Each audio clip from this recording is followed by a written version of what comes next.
When it rains, it pours, literally.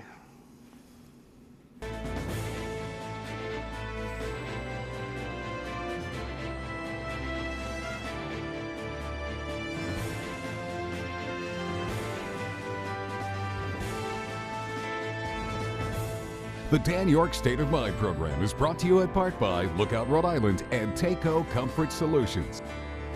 Well, happy holidays. Hope you enjoyed your Hanukkah celebrations. Obviously, Christmas is right on our doorstep. Merry Christmas to you and Happy New Year. We'll have we call it in the business an evergreen program for you next week, and be back at with original programs after the holiday. But this is an original and real program and a follow-up to what has been kind of a week and a half, 2 weeks here. If you're in the business of serving the public and keeping it safe, it's, let's put it this way, there's not much Christmas shopping time involved in being able to address the matters that have really kind of gotten to us. If you didn't see the conversation I had with DOT Director Peter Alviti last week, it's worth going online at WPRI.com and taking a look at it. Some of the information is clearly obsolete because there's evolving stuff when it comes to the movement of the bridge and the like.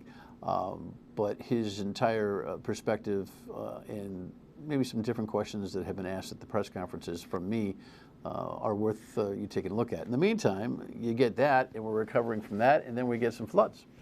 And I honestly, it kind of snuck up on me. I was out of power in my Cumberland home for about a 36-hour period. And of course, you get very, very itchy, antsy, and miserable when that happens. And you start telling people you think you live in the third world.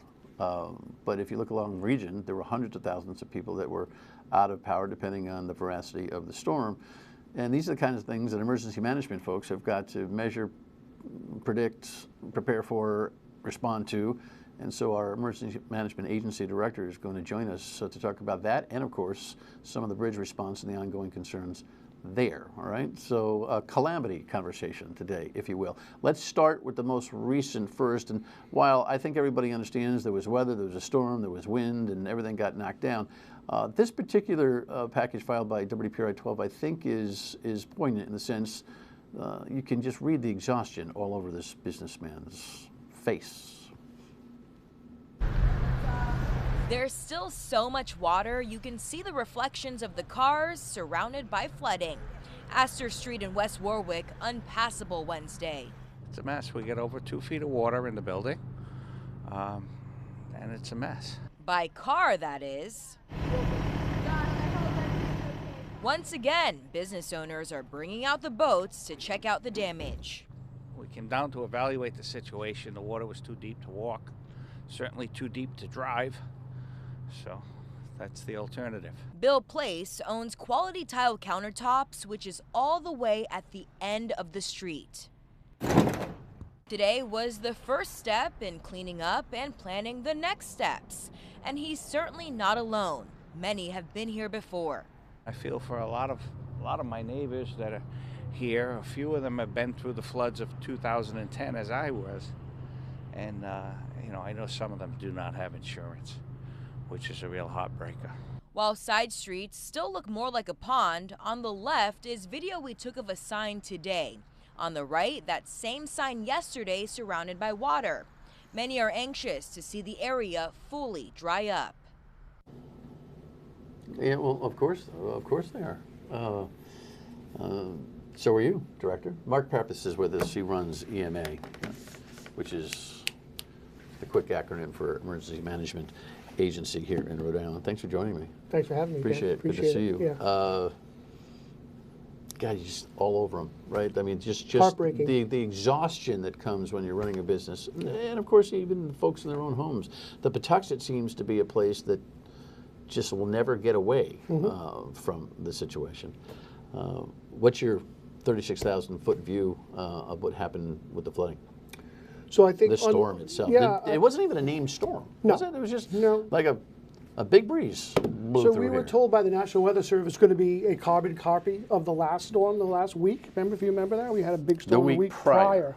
Meaning prior to the bridge closing. Yes, and we got lucky with that because the timing of the rain and the wind didn't coincide with the high tide, right? So this one did, and it was far more intense. And so we just got so much rain in a very short amount of time. All that rain got into the rivers, Woonasquatucket, Pawcatuck, Patuxet, all the usuals, right? Blackstone really flooded out hard. And the Patuxet River, in this case, really flooded. I think more than the National Weather Service. The high tide, what is the impact of that? So the storm surge comes in, and you'll see if you do. Meaning from the ocean? Yes, sir. Came in hard, especially westerly, Narragansett, South County area really got hammered from. Well, I mean, I get that, but does that have an impact on the rivers? No. So water goes out that way, so it can hold up water from going out. Ah, duh. Yeah. I see. So the tributaries Yep. are running out into the ocean. Yes. And if they can't run because you got to, and the rain and Correct. got it. It's You like get all that? It's like the hurricane barrier. You know, it stops water from coming in, but it also stops water from coming out. So you have to be very judicious on how you run that. So you have to open it to let water run out so it doesn't back up. Perfect storm, sort of, in the sense that when all those things. So the tide really does have an impact. You can get lucky if you got low tide. Yes.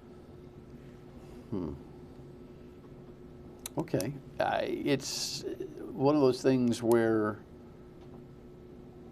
I mean, what do you do when you're sitting here? I mean, we'll talk about the general practices of EMA a little bit later in the broadcast. But what do you do when you've got one of these? Hey, could be a doozy. It's not named. The marketing of a storm by the naming of it and the travel of it, the hurricane is coming, whatever, the snowstorm is coming. And when it's named and you've got a 2 or 3 day, 4 day run up to the name and you're watching Tony do the whole thing with the thing and it might become, if it goes this way, it gives everybody kind of an orientation to planning. Yeah. When you get one of these little ones that end up being bigger than its pre-sale, that's problematic. I would say it is. So you had the one the week before that we just talked about, and it turned out to be not so bad. A little bit of rain, right? But then you had the bridge going on, so people were really concentrating on what was going on with the bridge. Right. So when this one came, I think people were going, this is going to be nothing, and they kind of dispel it. But you know, we were looking at it going, you know what, this is kind of not good. We could see rainfalls were going to be high. We could see winds were going to be higher, which they were by a lot. And the timing with the tide was going to line up perfectly, and it did. So that all came together to form what you think is the perfect storm, what you call it. So what is your responsibility when it comes to these storms in terms of the players? Rhode Island Energy, obviously when power goes out, that's a big to-do.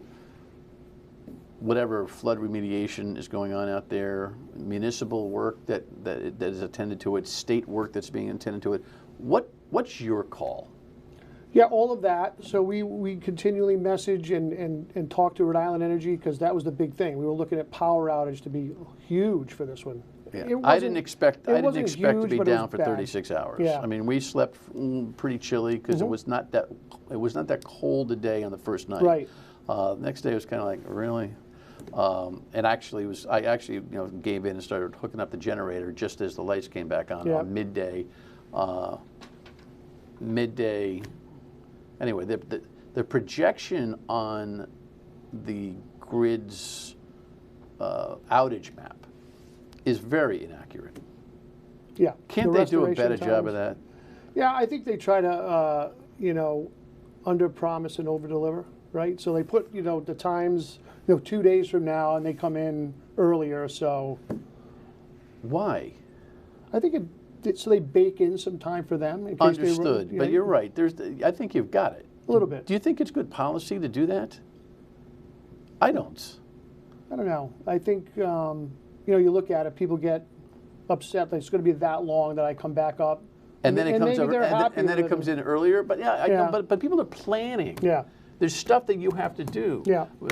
From the simplest save the refrigerator to businesses that are deciding, what do I got to go buy? What do I have to go contract for? It's actually going to be on next hour as opposed to you're telling me it's going to be tomorrow? I don't think it's a good policy. Yeah. People can deal with real-time variance, but selling the idea that it's going to be 20 hours from now, and it actually happens in a half an hour. I think Yep. is I get bad what you're business. saying, and you know, there's a back and forth that goes on between me and National Grid. All right, I'm like, are you kidding me? It's going to be that long? And in some cases, it is. They have to bake it in. I think for this one, they said there were more poles down, and the infrastructure was more damaged than typical. Trees and branches down, knocking out the wires. Yeah. So I think they baked in a little more on this one. Speaking of that, Mark, do you think we're doing an adequate job in tree removal? No. I mean, my own neighborhood, I look at it and say, it is a disaster waiting to happen all the time. And I don't know what the acute cause of my power outage was, but I can promise you it had something to do with a tree falling on a wire somehow, or a transformer blowing because of that. Who's responsible for being disciplined enough to say, all right, I know you love your trees on your front yard, but they got to go? Yeah, I think it's a shared responsibility. I know DOT cuts trees. Rhode On Island state Energy roads. Yes, and Rhode Island Energy cuts trees, but there's legislation that was put out last year that I got behind and was in support of, to have those folks be able to go on some private property and cut back away from those wires. And I think it's being discussed again. I was on some calls recently with some reps and senators about retooling the legislation a little differently, language to make it. Should it be a locally driven decision? I mean, should I be able to call my mayor's office, and he does a great job, but just to call him and say, hey, this road and this road and this road, have become overgrown over the 24 years I've been there. Can we get serious about this? I mean, should mayors be able to, and DPWs be able to make their own decisions on that and go ahead and say, sorry, Mr. Jones, we're coming on your property. That tree's got to go because it's affecting power. There's another group of people that you may not be aware of that are a big part of the legislation, which every city and town, I did not know until this year, has arborists. They're a part of a whole statewide arborist committee. Meaning wanting to save trees? Save trees, but they're responsible for how they grow and mature and all of the nuances to tree growth in every city. Do they admit when they've become too big?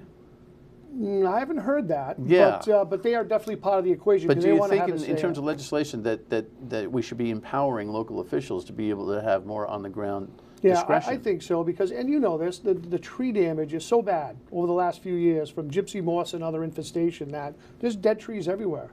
And they're just going to continue to fall on the lines. Okay. When we come back, there was the story prior to the storm.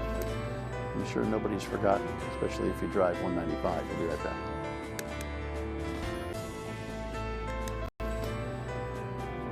All right, well, you know the story, right? The headline here is, that was good news. That was better news because the projection was 2 to 3 weeks to get a bypass.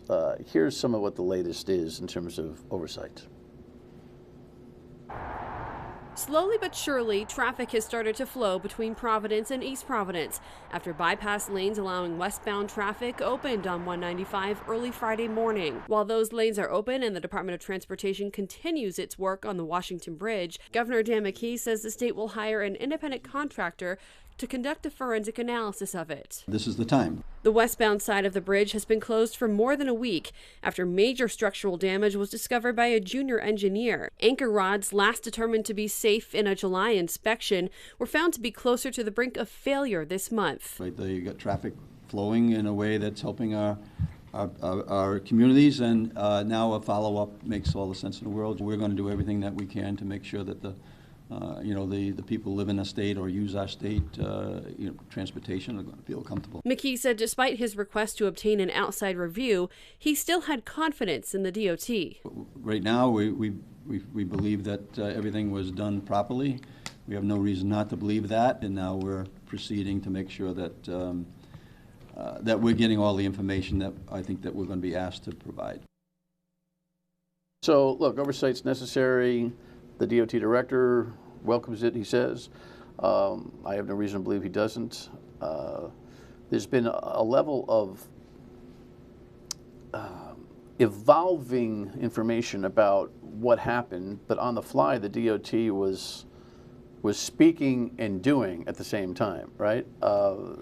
You're not responsible for the Friday to Monday engineering evaluation of the bridge, right? When did you first learn, holy cow, we've got a problem here? 30 minutes before they closed the bridge. 30 minutes? Yes, sir. All right. And I think the governor was slightly before that. Yes. Yeah. How's that phone call? You know what? We at EMA deal with notice events. So you said we see a hurricane coming 4 days away. We deal with no notice events. This is a no notice event. I had half an hour. So I just want to wrap my head around the enormity and the scope of it. My first thing that I thought of was how are we going to get ambulances and rescues and first responders over that bridge? How can we do that?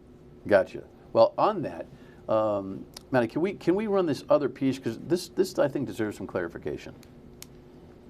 12 news cameras capturing the entry points for the emergency lane on the westbound side of the Washington Bridge blocked off Wednesday night. Rhode had set up that lane last week after the abrupt closure of the Washington Bridge caused gridlock in much of the area. The goal of the lane to allow ambulances and other public safety vehicles to get to places like Rhode Island Hospital and women and infants in a more timely fashion. Before the bypass lanes were open, the emergency lane that was set up by DOT was absolutely critical. East Providence Mayor Bob DeSilva tells us now that the 2 westbound bypass lanes are open, the city's emergency crews are choosing to use that route to bring people to the hospital. I was talking to the chief, and he said that the response time using the 2 bypass lanes is equal to the response time using the emergency bypass lane that was set up, and really insignificant difference at all. Anyway, that was, look, I was ironically relieved that whatever was sturdy enough on the bridge for ambulances and the like, that, and I joked with the DOT director, maybe even you at the time, that, hey, what I've been complaining about forever, because I commute on 195 West every night, and over the course of my career, I have seen more ambulances crawling behind me, and I pray for the people who are in those ambulances that they've got enough time to get to Rhode Island Hospital. Because the commuters are not very considerate, and there isn't enough room. So the construct of 195 for emergency vehicles and commute times has been poor anyway. Do you agree? Yeah. Okay. So now the bridge goes down, and now at least the ambulances have a straight shot, like it's the Autobahn. But that was only a 2 to 3 day stretch because the DOT accelerated its bypass situation. So I've been driving that. I know when you break free, you know, it's kind of like when you added the 2-lane bypass, it feels like, you know, a speed zone again. But how is it faster for the ambulances now not to have a special lane? What's going on there? So I talked to DOT about that very thing, and they said they've done run times and they feel that it's flowing freely enough that it doesn't stop those ambulances and rescues. And it's ambulances too, because people have to have dialysis and other medical things that women have to have babies, have to get to women and infants. So they did a study on it quickly and said it's moving fast enough so they can go that lane. There's also a way we can work with the Henderson Bridge. I don't understand that, because I have a 10-minute, listen, am I complaining as a commuter? Sure, but am I complaining as a broadcaster? No. I think my point is that there's a reasonable expectation you got to build in with this calamity, right? So I have, on the Wampanoag Trail when I come on, and by the time the breakthrough happens, I've calculated I have about an 8-minute additional lag. It would be a 2-minute drive. Now it's a 10-minute drive. How is, if an ambulance is coming from the East Bay, jumping into that same crap? How is that better than having a zone that just goes shooting right over the downside of the bridge? Great question. So we started talking to the East Bay fire chiefs and EMS immediately, and those calls continue every single day. So the fire chiefs are communicating with us, the hospital association, the health department, state police, DOT. We're all on the same call, coordinating all of that. And I've not yet heard any issues with any ambulance or rescue going over since then. Not even a little bit. Okay. Have not heard it. It's a complete mystery to me. But you know what? That's why they pay me to talk, as opposed to management of emergencies. When we come back, we'll have a couple minutes to actually talk to Mark about, you know, what he does on the downtime. We'll be right back. Stay with us.